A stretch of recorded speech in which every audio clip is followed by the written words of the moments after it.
world-renowned author, cartoonist, just great human being. I can't wait to hear what our friend Stu Heinecke has to say on launch day.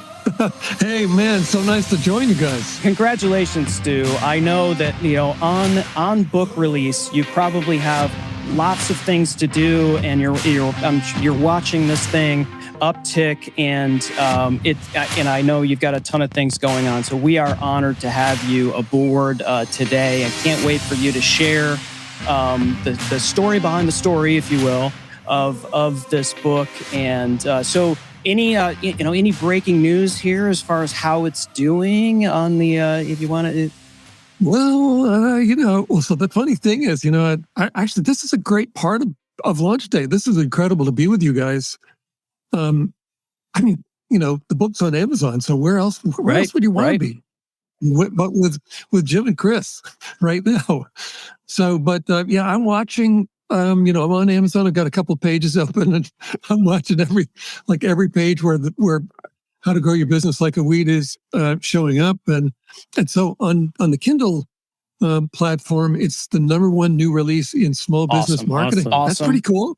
That's a good start for the day. Yeah, that's got to feel great. And honestly, Stu, a lot of the people that watch our show, that listen to the podcast after we release this next week, they're a part of small business. They may be solopreneurs. They may have, an LLC. They may, have a small business. So this is just the perfect audience if this is the first time you've seen this gentleman or heard of this gentleman's work, you're in for a treat.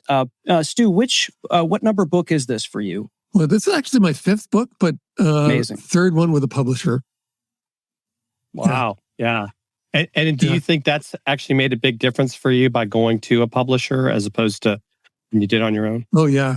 Oh, I think it's night and day. I know a lot of authors, and a lot of them are saying, if they're really, really well established, some of them are saying, I want to own my book now. So I just want to have the whole thing. I want to control it completely.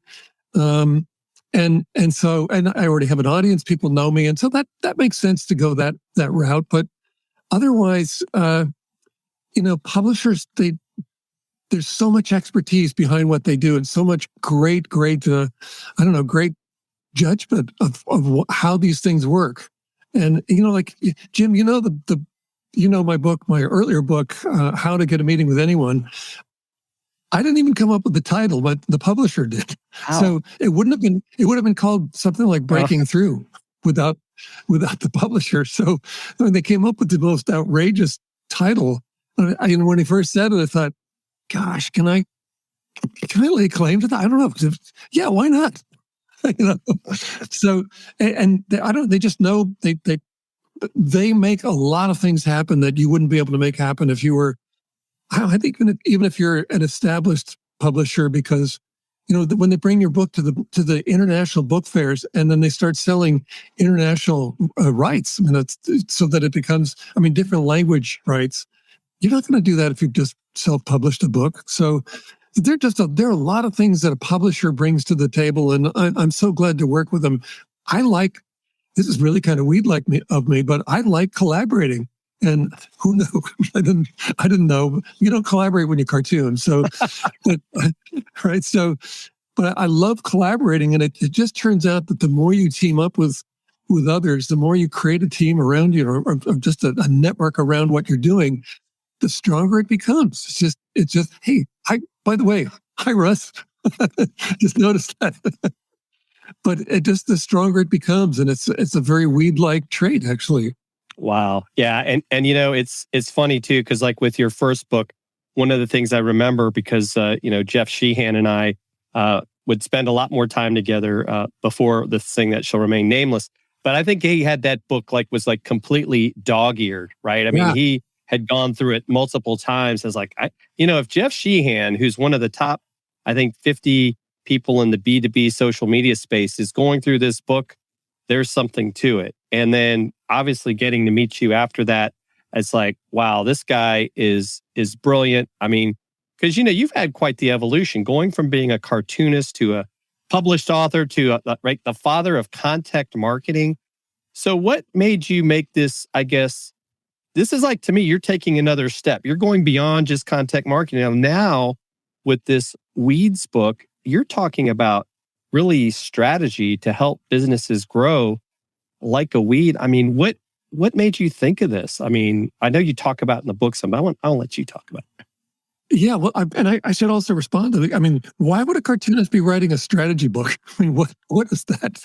What is that about? But there's an evolution that actually makes a lot of sense. And so I'm also a marketer. I mean, that's my education. I'm a marketer, and I've used cartoons throughout much of my career. Actually, I'm still doing it. So throughout my entire career, really, I've been using cartoons as a device to break through. And man, we've created a lot of record-breaking campaigns using something as silly as cartoons. But and then I was lucky enough to be mentored by some of the best cartoonists in the world. I mean, these were my heroes of cartooning.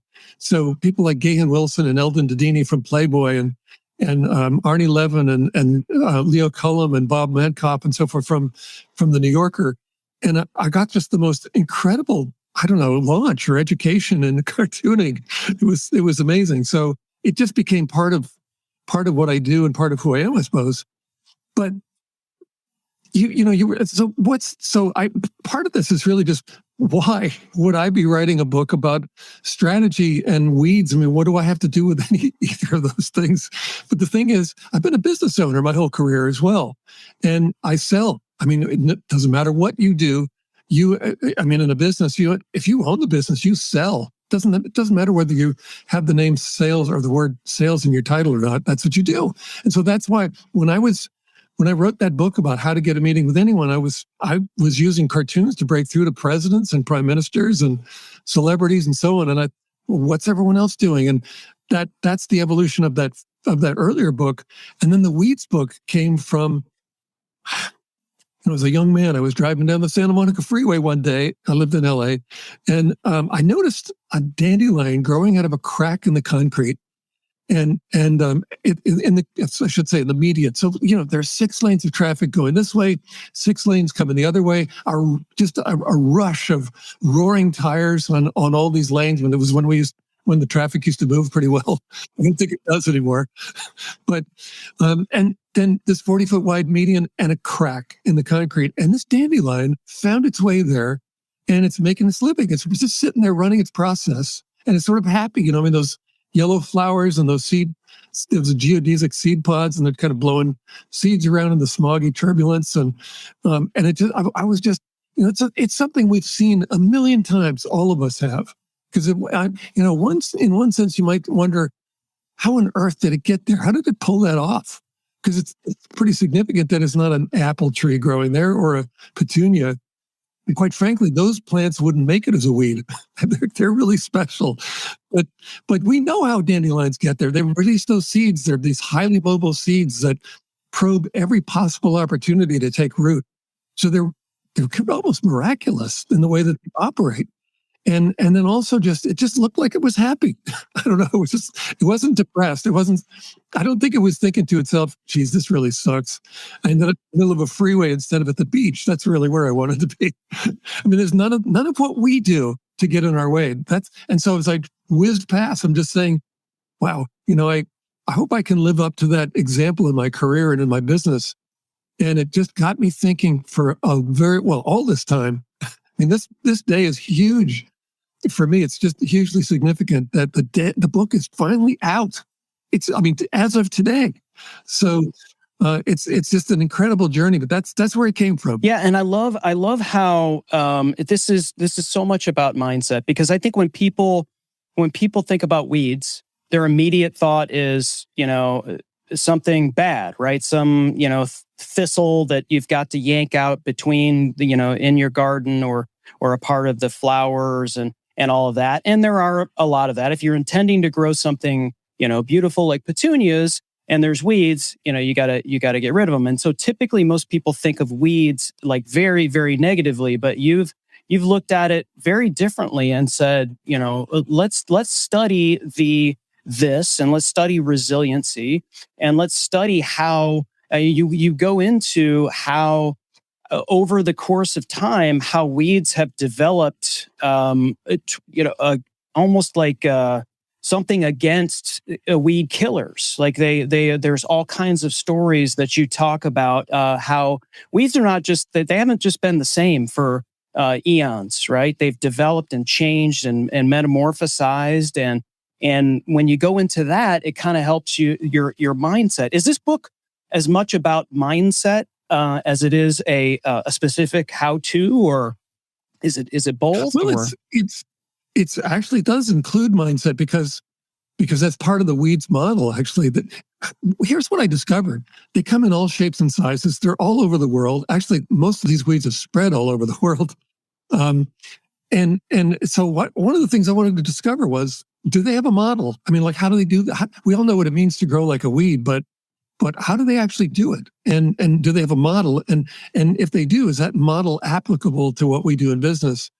And the answer is they do have a model. It is applicable. Just writing the book has changed my business and the way I do business in some pretty profound ways. I mean, if I'm writing it, I'm just saying, oh my God, look at all these mistakes I've been making.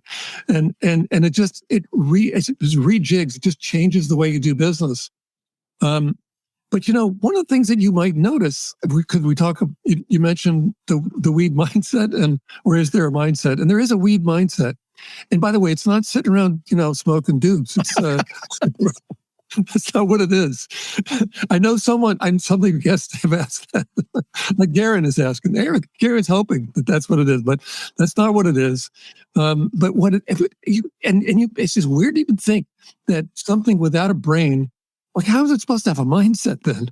But weeds, they're just a completely different kind of, let's say, form of life. And while they don't have brains, they certainly have this collective intelligence and they are, in that sense, they are brilliant. I mean, they never do anything without an unfair advantage. Just think about that for a second, about, like, in business. Why would you, if you don't have any unfair or secret or very competitive advantages, why would you be in business? I mean, you can't survive in business without unfair advantages. So you can look to weeds. I could just look to the weeds in your yard. And I'm sure that if you listen to this, the whole broadcast, or our whole live cast here, you'll be going outside looking at the weeds very differently after this, because you'll be just going, yeah, look what they're doing. Oh my God, look what they're doing. And then you'll still have to pull them out of your right. Yeah, I mean, I'll tell you, when Chris and I were at PodFest and VidFest, I was sitting out by the pool, and in my back of my mind, I'm like, are there weeds growing out here? So I was like, you already have me now looking because of your story about the Santa Monica Freeway. And I will tell you, because I have just a couple lines in the book that Stu is nice enough to put in there. But as a retired Marine Lieutenant Colonel, this book has a lot of leadership implications for veterans getting into business, even for military guys, because it does make you think about what you talk about with the whole weeds mindset of, like, you know what, you got to be resilient.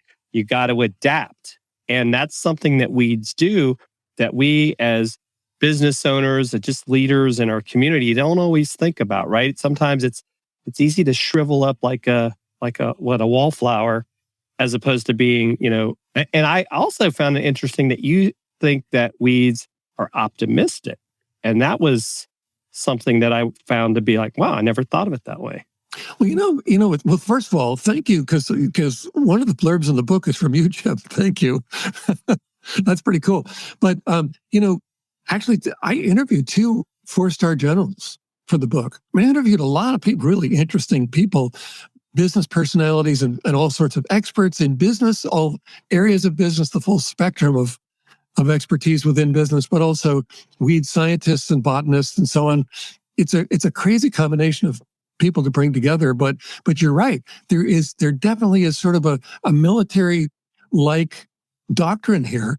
And I think it all goes, which is why the 2 generals, they gave some great quotes about how weed attributes are necessary in from a military standpoint. That was General Barry McCaffrey, and David Petraeus also gave this great quote about weeds being just being persistent and I don't know, just resilient. The thing is, we talked about the weeds mindset here just a minute ago. Weeds, this is what I identified in the book. Weeds are optimistic, as you said, I'm going to come back to that, but optimistic and persistent and aggressive and urgent and adaptable and resilient. Those are all qualities that serve us anywhere in life, anywhere where there's competition. If you're not competitive, if you don't have those attributes running, and I mean like running at a high pace or a high pitch, then you're not going to get anywhere because it's a very, very competitive world.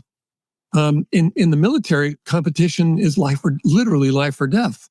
In business, it's, I don't know, it's the difference between going broke or really, really thriving in your field. And so those things are really important. You know, one of the things that I found also interesting about the mindset is that weeds are incredible collaborators. Think about that for business. I mean, you know, if you own a business, you're trying to create an internal culture and you want people to collaborate. And what you really want them to do is just feel like, I can't believe I get to work here. I mean, it's like a movement, kind of like if you were working for SpaceX right now and you were helping to bring humankind to Mars. We've become a multi-planetary species because of what you're doing at work. That's incredible. I mean, that's incredible work to do. So now, Jim, you mentioned optimism. And I guess, you know, I mean, like, how would you get any sort of inkling of a mindset from weeds? And I guess in my case, you get it by watching what they do. I mean, if you're out there working on your yard and you yank up some weeds and you discover you only got a piece of it, well, there's a strategy at play there. Or if you grab a handful of, let's say, thorns, like my background with blackberries, there's a strategy at play there. And so, you know, there's when we think about, let's say, how would weeds be optimistic? I guess if you think of optimism as being the opposite of, or the lack of pessimism, maybe, or depression. You know, when we're depressed, we don't move as fast. We don't do as much as we could do. We're not excited about anything. We're lethargic, and our output suffers. But when we're excited, when we're optimistic, it hits a feverish pitch. I mean, that's when we're most productive. And you can see this happening with weeds. If you cut them down, what do? They just go to work immediately on their process, and they're very aggressive in their process, and they just grow right back. And that's what an optimist would do. That's amazing. It's like it's not just like optimism just to be optimistic, right? There's something tactical behind it. You have to remain that because it's not just blind optimism. In other words, let me ask you this, Stu. So, what are maybe some of your favorite examples of businesses who have applied this? The weed mindset and sort of I know there's an acronym in here as well that's brought through the book. What are maybe some of your favorite examples of businesses that throughout the course of history that that use this? Well, I would say that any business that is winning is probably using some of this strategy. But you know, one of my favorites, and this isn't just because I'm on Dealcasters live right now, but one of my favorite examples would be Amazon. Look at it. I mean, you know, when you spot a dandelion in your front lawn, let's say, and you're just looking at it, you think, oh God, well, now I have a dandelion. You know, I've actually, if you're just looking at and you think, well, I've got a dandelion, look up, because what you really have are hundreds of them by the time you spot one. They always work at collective scale, and they understand scale. I guess in that collective brain of theirs, they understand scale implicitly. They really get it. Well, I think Jeff Bezos does as well, and his whole team. And in fact, Jeff doesn't do all of it alone, obviously. So he's got this incredibly sharp team, and they have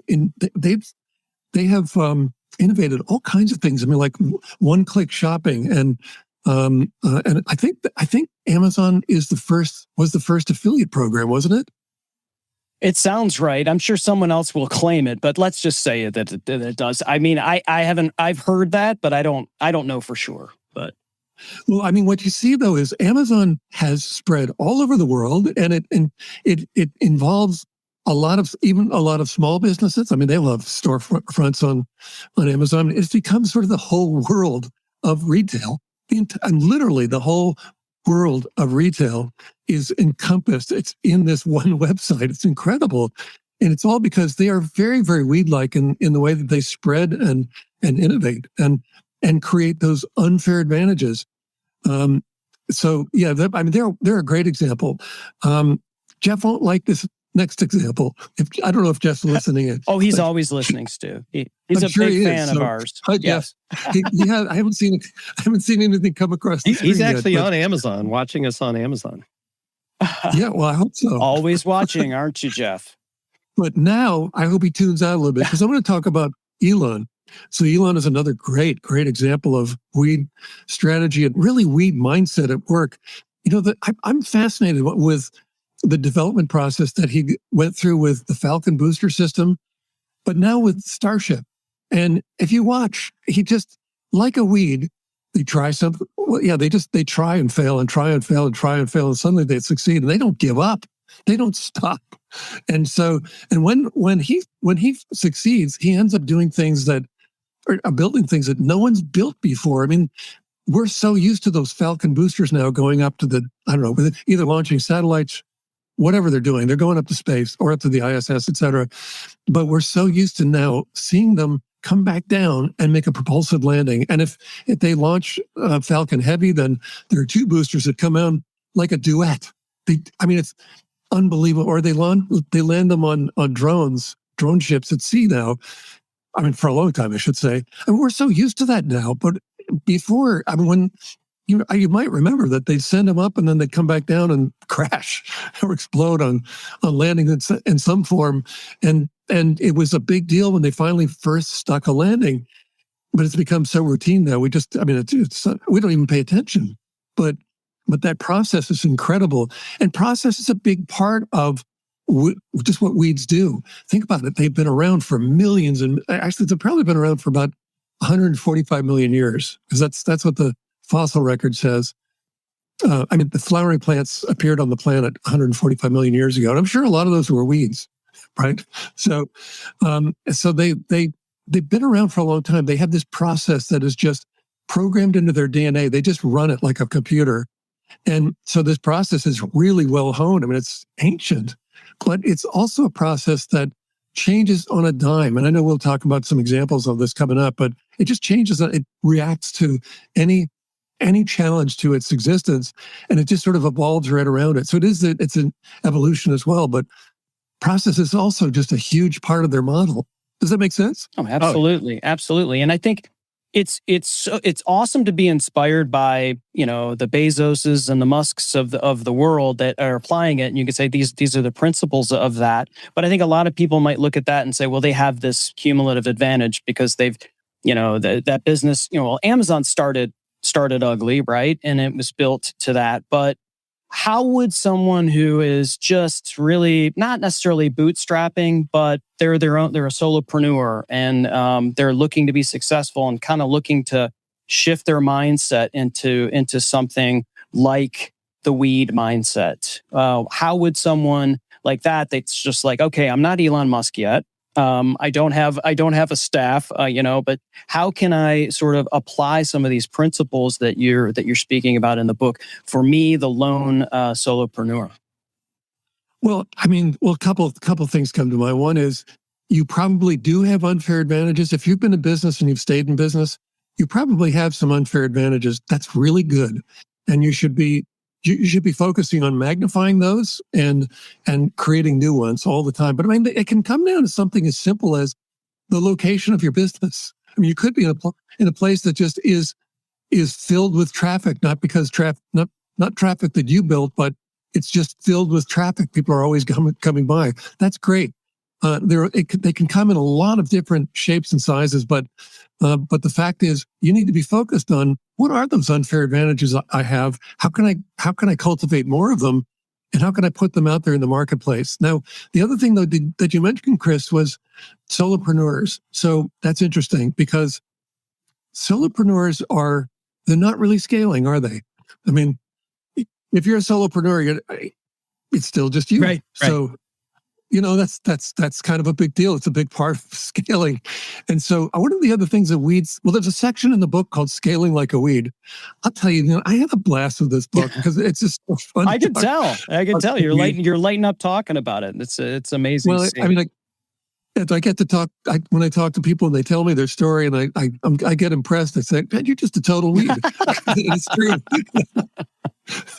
But one of the things that the weeds show us is that while we're sort of trained to be self-sufficient, not sort of, we are trained to be self-sufficient. That's how we make our way in the world. And I think we were talking that when we first played musical chairs. So the first time you play, it's like, whoops, where'd my chair go? And you learn from that. Life is not fair. It's very competitive. If you're going to be competitive, if you're going to thrive, you better start paying attention and being proactive. And you can be, you got to be. You can't just be lazy. It won't work that way. And so it starts there. And then we're told to go to school, get good grades. And with those good grades, get into a great college. And with that college degree, or maybe even beyond the bachelor's degree, but graduate degrees, et cetera, go out and get a great job. But you know what? Here's the problem. From the weed standpoint, you can't scale jobs. You can't have 1,000 jobs. You can't do that.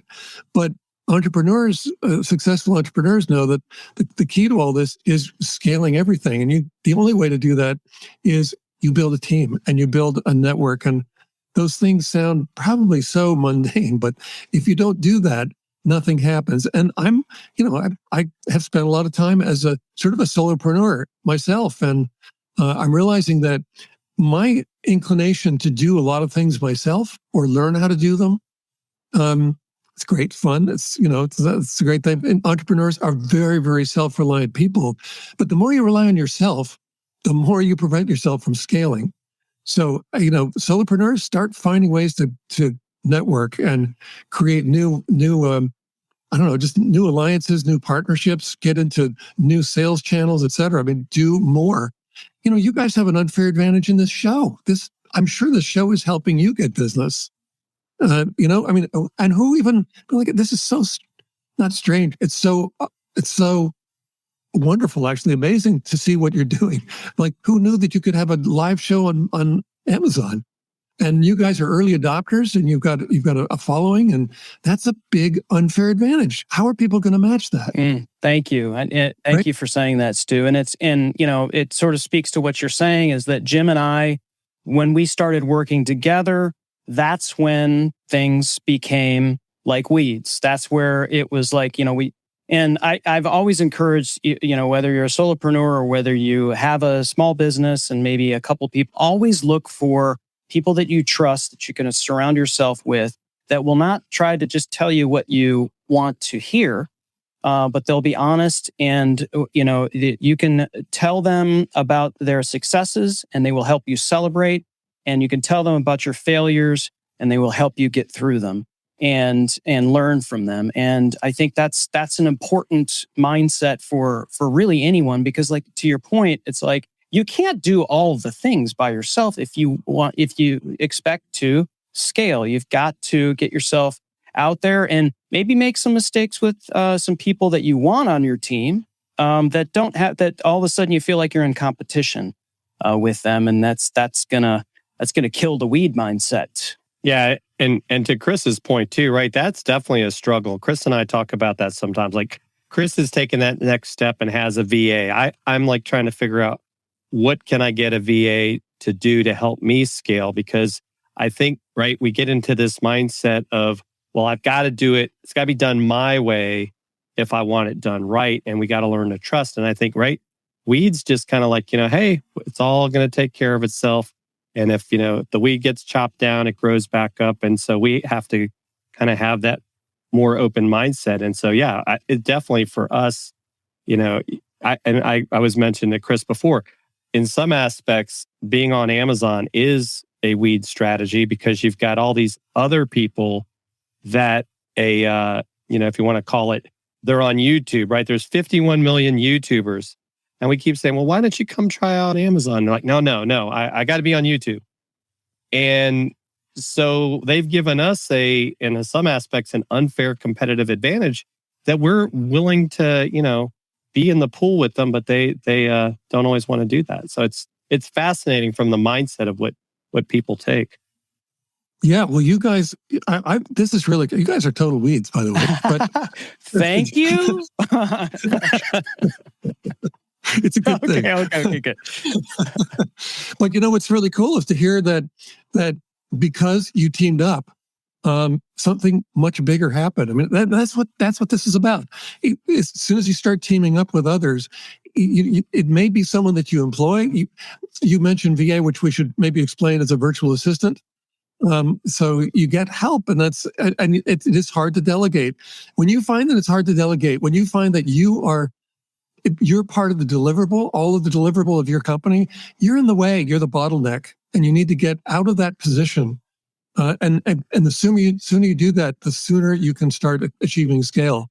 And it's just it's just really cool to hear that because you were just asking what's a great example. You guys are a great example. Oh, thank you. Of weed strategy in action. This is a seed pod. This show, being able to be on Amazon and tap into their audience is a seed pod, because you're borrowing the network or the I believe the followers, the audience of others, to grow yours and to grow your business and to spread the seeds, your seeds out there. And your seeds are in seed strategy. There's this weeds model about which helps you create these unfair advantages. Seed strategy is all about anything that causes people to become aware of you and form the intent to do something with you, to transact with you in some way.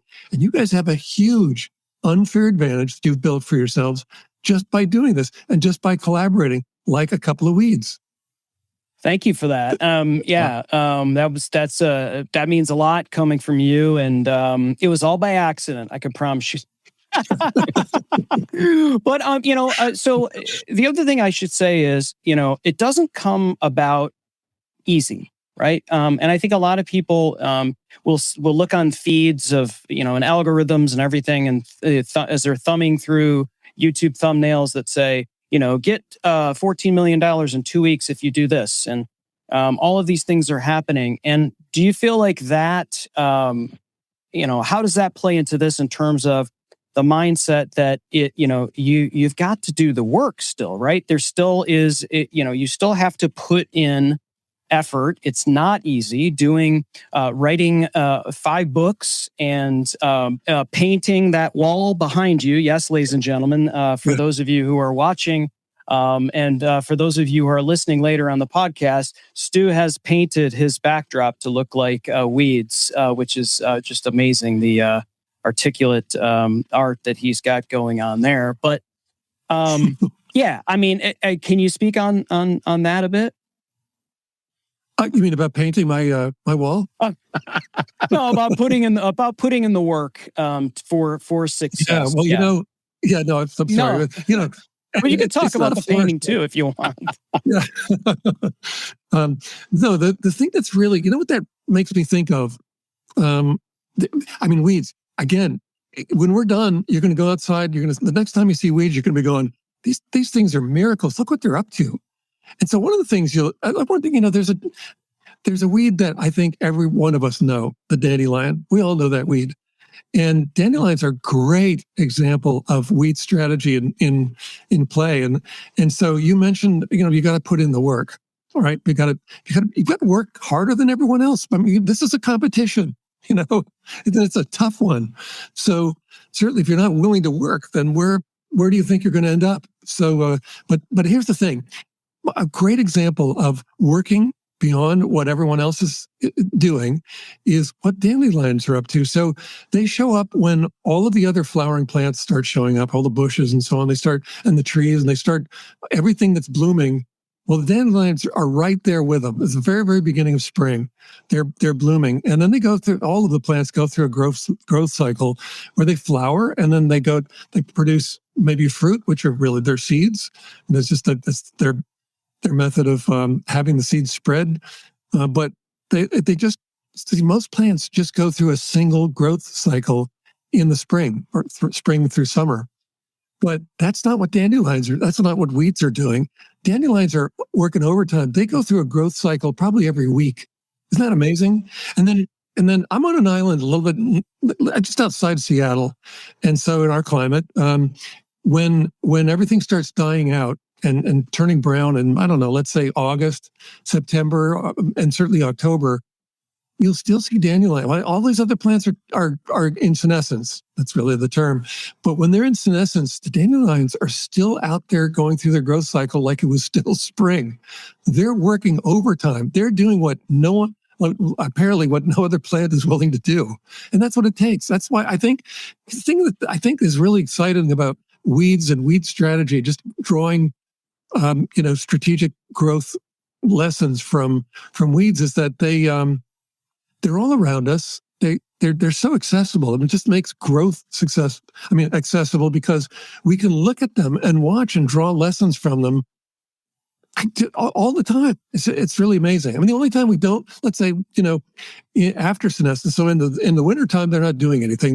They're dormant.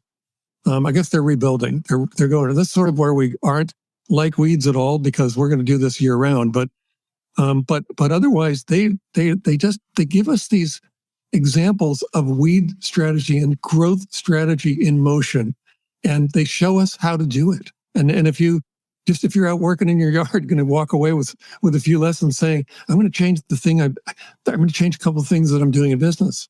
And one of them is teaming up like you guys did. There's just so many things that you can do to incorporate weed strategy into what you're doing to grow your business or to even grow your career. In fact, I think weed strategy is more like the theory of everything about growing anything.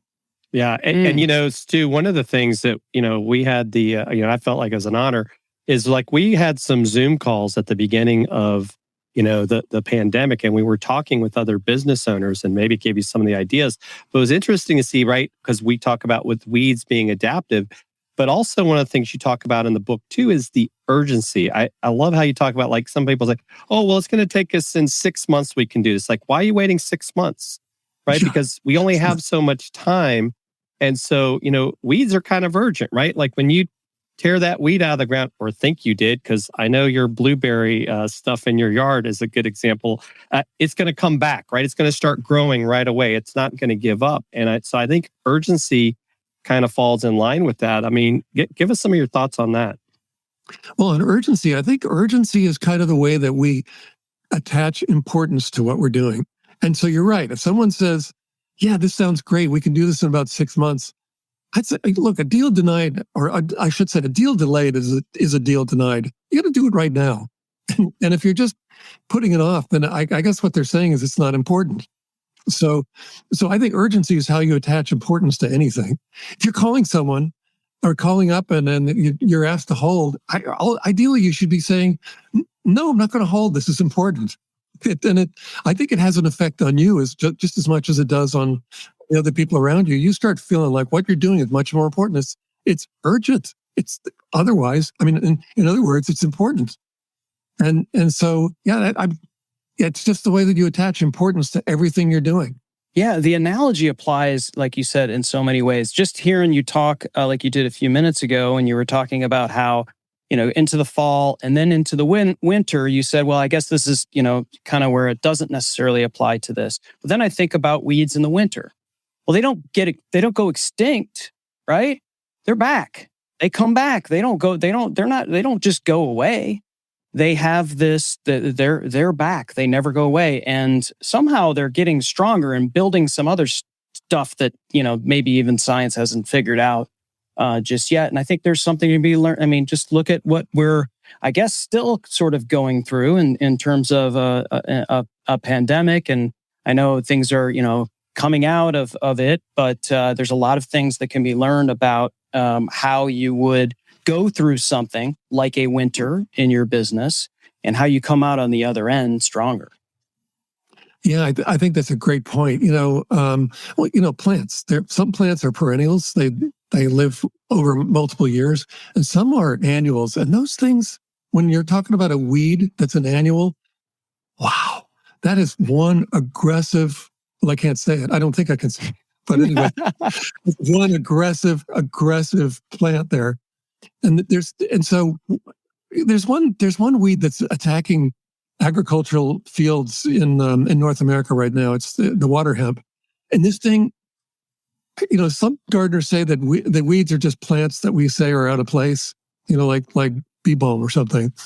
No, some of these are really just alien, and when they're annuals, they're really up to big things over that senescence period. Because here's what happens: if they're annuals, the entire population dies off and renews every year. That's aggressive. That means that there's an entirely new version of the species every year, and so in the case of water hemp, these things, they're just a weed from hell. They produce, like dandelions produce 15,000 seeds per plant over a 5 to 10 year lifespan, but these water hemp plants, every plant has it's just on average they produce up to 480,000 seeds per plant. That's incredible. And that thing's never going away. But the other thing is that those seeds are really interesting, because the seeds are also like seed strategy. One of the things that those seeds are doing is with all of those, just with so many examples of the seeds popping out, some of them are mutating, and that's really useful. That's actually how the plants innovate. And so here's what's been happening with water hemp. It showed up in the farmers' fields. They started using herbicides, including, let's say, Roundup, and I'm sure everyone's familiar with how noxious Roundup is. I mean, it's deadly stuff. It developed immunity to Roundup in 4 years through that process. So it's this really aggressive, almost like R&D period during senescence. But they're propagating these new mutations or new, let's say, adaptations, so that they can meet the challenge. And God, can't we draw some lessons from that for our businesses? Like, from the pandemic, what did we learn from the pandemic? There's talk of us going into recession soon, and certainly inflation is a problem now. So what are we doing? I mean, how are we adapting to that? Or are you adapting to it? You should be. You should be busy at work coming up with new ways to create unfair advantages, really, but to cope with what's going on and really to thrive as a result of what's going on. Yeah, and you even brought up in the book, you talked about Uber as an example, and how the taxi cab companies, they could have maybe created an app, and that would have been the way that we ordered cars, but we didn't, right? And so now, right, this is an opportunity for some of those businesses that we'd like to say, okay, sure, it's inflation and this, or gas is X number of dollars, but how do I create an advantage that not only will work now, but work in the future? Like, remote working is still a thing. So maybe a company says, you know what, we're going to save our employees some money by letting them to continue to work from home, because, a lot of us, like I maybe now drive, fill my tank up once or twice a month. So I'm not seeing the impact that some of these people that are having to drive on a daily basis are. So, that becomes a strategy in and of itself. Yeah. Well, so when I wrote How to Grow Your Business Like a Weed, I was writing it during the pandemic, mm-hmm. and what an interesting time. Well, it's an interesting time for all of us, but it was the thing is, we're always being disrupted, and weeds are one of nature's great forces of disruption, but they also recognize that they're going to be disrupted as well. We're all disrupted. We're being disrupted now by the things we just talked about. Perhaps there's a recession coming. There is definitely inflation happening. There's the war in Europe. I mean, there's a lot going on. There's always a lot going on that unsettles life. But there was surely a lot going on doing that during the pandemic. And when you watch, let's say, the restaurants and gyms, those have been interesting, because gyms used to be the model that everyone admired for going through tough times, going through recessions, because it was based on a subscription model, and people kept coming. Well, they kept paying. I don't know whether they'd keep coming to the gym, but they kept paying. It was important to them to keep their gym memberships up. But they were dying on the vine during the pandemic as a completely different kind of disruption. And restaurants, same thing. I mean, if their model was, you come into our beautiful, beautiful dining room that's out, it's on stilts over the water, and like, you can't live. I mean, you can't live this way, but you certainly can't even find a place like this other than if you come to our restaurant. Well, if that's what they relied on during the pandemic, they'd go out of business. They did go out of business. The ones that said, okay, good, we were prepared for something like this. So we've been gathering up an email list of all of our customers. We know who they are. We talk to them regularly. And so, what we're going to do is we're going to focus on the same market, but we're going to focus differently. We're going to adapt. We're going to pivot. And so when they went to, let's say, the takeout model, and they were able to send their menus and say, please keep supporting us, and we love you, and just through email, they thrived. So there are ways to meet those challenges always, and I think the weeds are a great way to navigate those kinds of difficult times. Yeah, it sounds a lot like preparedness is a huge part of this, right? Because we can't foresee, or couldn't have foreseen, the pandemic. I mean, people were kind of hinting about it, but no one really thought, But if you're building your business off of any rented land, like Jim and I are here on Amazon, right? But what happens if Jeff Bezos, hi, Jeff, I know he's listening and watching. I hope you're enjoying it, Jeff. Yes, you can listen now. I mean, you told him not to listen when you talked about that Elon guy. But, he could snap his fingers and say, Amazon influencer program, nah, podcasts, nah, like all of that kind of thing, that could happen. So as a business person, as someone who's resilient, I mean, you just don't wait for the shoe to drop, right? Like prepare for something in case something, doesn't happen, or it happens to you that could cause like a restaurant with a view, so to speak. Would that be inaccurate? Yeah. I mean, I think being proactive is a big part of it, but that also being reactive to it. Mm-hmm. So a couple thoughts come to mind. There's one I wrote about Paul Harrison in my book, and Paul he's an interesting businessman from Australia. He's a digital marketer, so he owns a franchise, or he is a franchisee in a digital marketing franchise. But he also owns a few. He's also an owner in a car wash franchise. So what's really interesting about that is that they're so different. But the fact is that when times get tough, people still tend to wash their cars. They don't seem to go up. They don't seem to go down. And that's great, because during tough times, marketing spends do go way down. If you're in the marketing business, anybody in the marketing business knows this. Those become really tough times. So for Paul, it was just changing the way that or how he focused on his business. And so now he had really two businesses. They were focusing on completely different markets. But when he wanted to focus on his car wash business, his digital marketing prowess was, his expertise, and that helped. That's an unfair advantage. He knows more about digital marketing than most people who own car washes, and so he thrives as a result of that. When times get better, then he doesn't maybe concentrate quite so much on his car wash, but then back to his digital marketing agency or business, and so by doing this, he's always in sort of a time of thriving.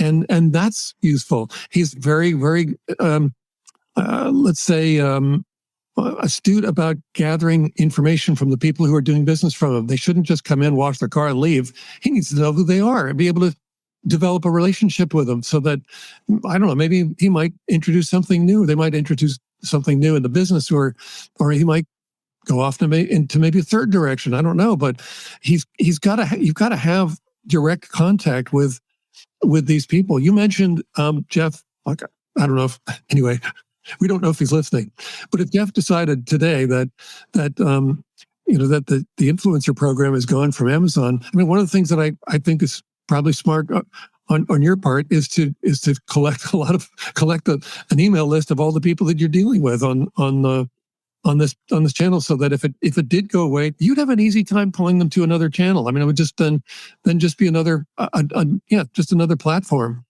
and they'd make the change pretty quickly and easily, and it wouldn't have destroyed your business.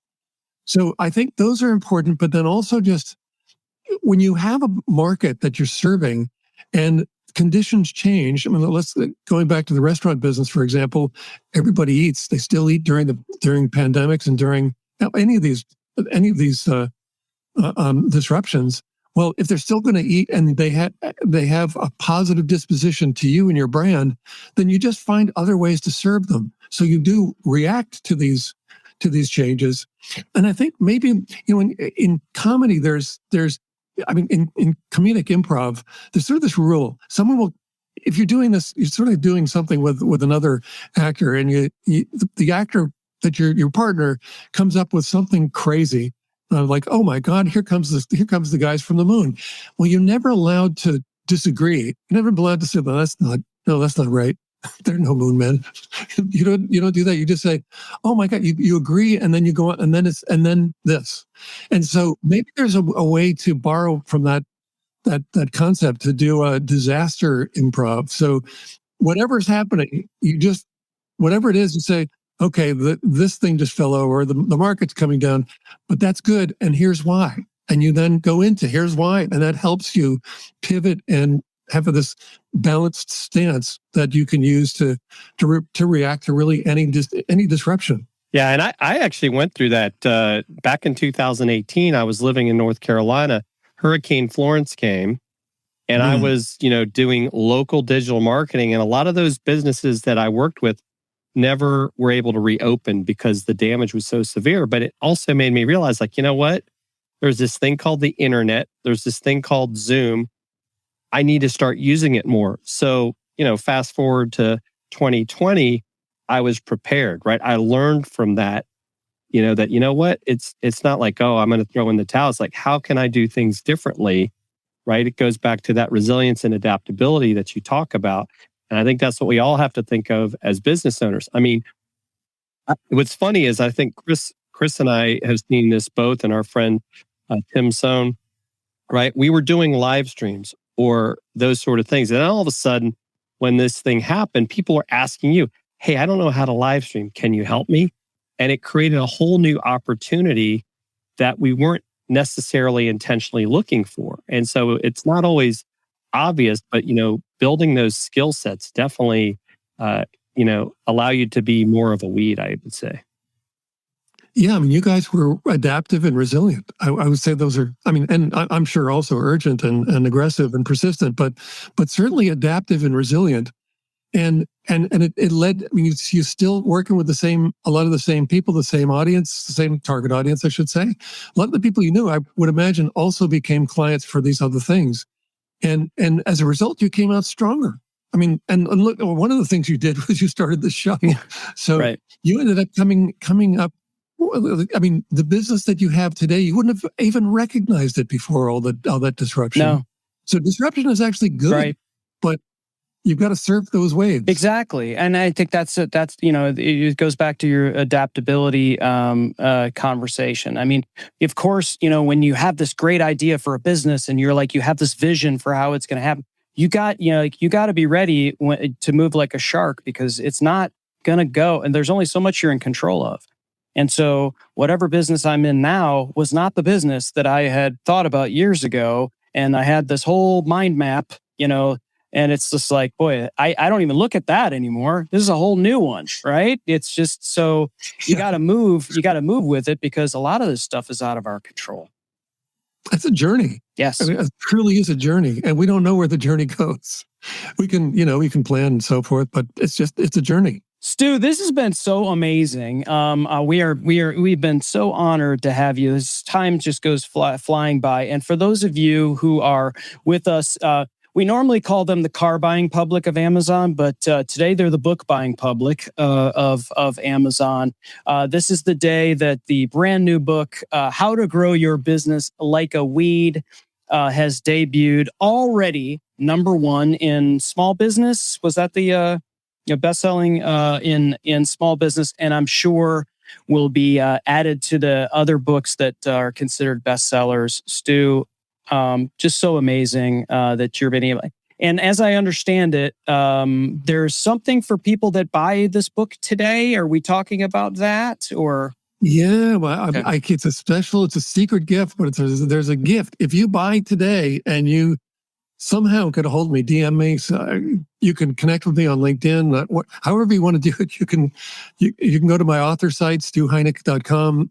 But connect with me, and let me know and share your receipt. I got to see that. So if you bought today, there's a special deal. A special gift coming your way. That is awesome. Well, actually, let me just give a little clue. Oh, you're going to get some looks with that shirt, Stu. That's sort of the idea, right? People come up and they say, "Man, I love your t." Actually, they go like this. "Man, I love your t-shirt." And I think, okay. That is too cool. Amazing. Yeah. Good stuff. And we've got our friend D. Scott Smith, motivational listener. And of course, Russ Hedge was in here as well, his partner for the experience, another fantastic show. And it looks like you're going to be getting contacted from Zach Mitchum because he picked up the book on Audible as well. So nice. Amazing. Thank you. And you actually read the Audible. Is that correct, Stu? You didn't have? Well, I read. I did the introduction. Well, there's a couple things. I did the introduction, okay. And then when I was researching the book, just real quickly, I was looking for stories. I was looking for quotes by famous people about, just really insightful things about how cool weeds are, about just how amazing they are. But all I was finding was, complaints about the weeds in their yard by famous people. And so for the book, I ended up asking everyone after I interviewed them, hey, now that we've talked about weeds as a positive visual metaphor for growth, or as a metaphor for growth, is there anything that comes to mind? And these people offered up the most amazing quotes. So those are in the beginning of the book, and I also read those in Audible. They're really cool. I mean, it's like one from Kathy Ireland is weeds scale faster than any business. It's in their DNA, and I think that's a great one. But there are a lot of them. So I read those parts of it. Nice. And another quote from some other guy that's doing marketing the Marine Corps way is in that book as well. It's, Jim, somehow your quote is longer than everyone else's. Can we be a little more succinct? I mean, how many pages did you take up of Stu's new book? Come on. Well, you had a lot to say. That's right. It was definitely very, very eye-opening book. I mean, definitely gotta get it, gotta read it. Like I said, I would recommend it for anybody that is in business, or even, like I said, I think it applies to military folks as well when it comes to mindset, because there's a lot of things that are very similar. I think the military training that we get applies into that mindset. Just like he said, he interviewed, General, I think it's McCaffrey, and also General Petraeus. And, so I definitely, this is a great book. Thanks, Stu, for letting me, have an advanced read of it as well. Because it's, definitely one of those things. Got to keep sharpening the saw, as Chris and I say, and and working to move forward, because you never know what's going to happen. Well, you're so welcome, Chris. I'm going to get one to you as well. Oh, well, Chris, I'll just hint. If you buy one today. Oh. I can't wait to see the look on my wife's face when I put that one on. Amazing. Dude, thank you so much. And again, for those that are listening, we're going to have a link in the show notes for you to pick up this brand new book, How to Grow Your Business Like a Weed. If you're watching on the replay on Amazon, it's right there in the carousel. Pick it up. Why wouldn't you? Stu, thanks again on the day of release for joining us and having just making everyone here better. Thank you so much. The book is How to Grow Your Business Like a Weed, and I wouldn't want to be anywhere else but right here on launch day. Awesome. Thanks again, Stu. And for everyone else, as always, don't fear the gear. Thanks for listening to Dealcasters. Congratulations, you've taken another step forward in your content creation journey. Please don't forget to hit the subscribe or follow button here in your favorite podcast player, so you can be reminded every time we drop an episode.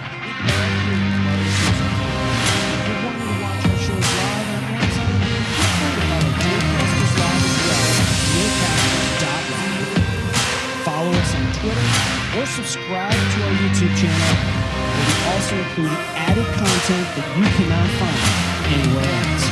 If you have questions about this episode, or have something you want us to review, you can also email us at dealcasters@dealcasters.live.